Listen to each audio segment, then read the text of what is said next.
Assalamualaikum. Waalaikumsalam. Apa hukum MLM? Dari nilai riba di MLM dari mananya? Dan nilai riba MLM dari mananya? MLM tidak riba. MLM bukan termasuk transaksi riba. Tapi MLM itu transaksi gharar dan dolim. MLM itu transaksi gharar dan dolim. Makanya kalau Anda tanya sisi ribanya di mana? Nggak ada. Adanya gharar dan dolim. Karena tidak semua transaksi yang dilarang itu jangan langsung nuduh itu riba. Belum tentu. Riba jangan terlalu disalahkan dalam isi. Kalau emang nggak ada ribanya, ya jangan dituduh riba. Kita tidak menilai transaksi karena dari pandangan umum masyarakat, tapi kita menilai transaksi dari hakikat yang terjadi. Baik. Kenapa MLM itu bermasalah? Begini. Dalam MLM itu ada sistem, ada downline, ada upline. Di situ semua yang tergabung dalam MLM, dia punya tugas untuk mencari apa? Dia punya tugas untuk mencari downline. Semakin banyak downline, maka semakin besar peluang dia untuk mendapatkan keuntungan. Baik barangnya laku maupun tidak laku. Makanya sistem MLM itu lebih menekankan cari orang, bukan jual barang. Paham? Yang lebih mereka tekankan adalah cari orang dan bukan jual produk. Bisa jadi dia penjualannya nggak banyak, tapi downline-nya besar, downline-nya banyak. Fee-nya lebih banyak atau lebih sedikit? Lebih banyak. Dia bisa mendapatkan fee lebih banyak. Dan ini keanehan. Saya kasih contoh begini. Jika dalam sebuah perusahaan atau misalnya dalam pemasaran produk, Anda menjadi distributor daerah Sidoarjo. Anda jadi distributor daerah Sidoarjo. Kemudian ada distributor yang lain, ada orang lain yang ingin gabung jadi distributor. Dia daftar ke perusahaan, saya mau jadi distributor di Sidoarjo. Kira-kira orang yang kedua ini mau daftar jadi distributor, diizinkan atau tidak? Pasti nanti pihak perusahaan akan minta tolong izin dulu kepada distributor kami di Sidoarjo, namanya si A, alamatnya di sini.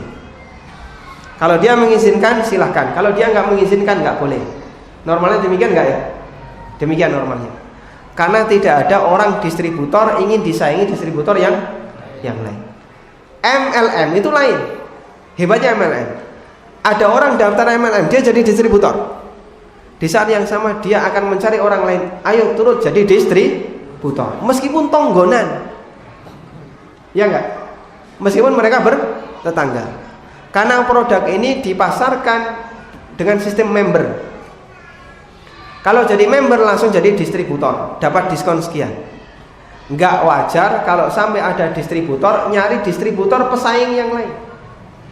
Dan itu baru ada di MLM. Paham? Makanya penuh tanda tanya. Kenapa Anda cari distributor yang lain sementara Anda tidak akan mau ada pesaing? Yang namanya orang kan normalnya tidak mau disaingi. Malah dia nyuruh cari pesaing, cari orang lain yang turut jadi distributor. Itu keanehan MLM. Karena itulah di sini ulama terus membahas. Berarti yang dia incar itu bukan penjualan produk, tapi yang dia incar adalah korban manusia. Makanya waktu orang daftar MLM, biaya pendaftaran 500.000. Apa yang dia dapatkan? Ya? Bukan produk. Yang dia dapatkan nanti marketing kit, kemudian pelatihan, seminar, tambah VCD, nggak tahu isinya apa, promosi, tambah nanti mungkin 1 atau 2 produk yang sama sekali tidak dia butuhkan. Ya. Paling produk yang diberikan kepada dia adalah produk yang jarang dipakai orang. Kalau nggak obat kuat, ya produk yang lain, ya suplemen misalnya, ya seputar itu. Dia sendiri bisa jadi produk ini saya nggak butuh produk ini. Kenapa kok Anda rela bayar 500.000 untuk daftar? Sebenarnya apa yang dia beli? 500.000 itu apa yang dia beli? Dia membeli peluang pasar. Dia membeli peluang pasar. Kalau saya jadi member, maka saya punya peluang pasar untuk membuka member yang lain. Itu yang dicari. Makanya hakikatnya 500.000 itu untuk membeli sesuatu yang enggak jelas. Karena yang namanya peluang itu terjadi atau tidak? Enggak jelas. Bisa terjadi, bisa tidak terjadi. 500.000 bisa untung besar, 500.000 juga bisa buntung sama sekali. Kalau dia cari downline nggak dapat, rugi dia. Tapi kalau dia punya posisi misalnya dokter, jual beli herbal, untuk dapat downline mudah, sehingga dia bisa untung besar. Inilah yang menjadi alasan kenapa MLM dilarang. Karena ini hakikatnya adalah transaksi gharar, jual beli gharar. Wallahu a'lam.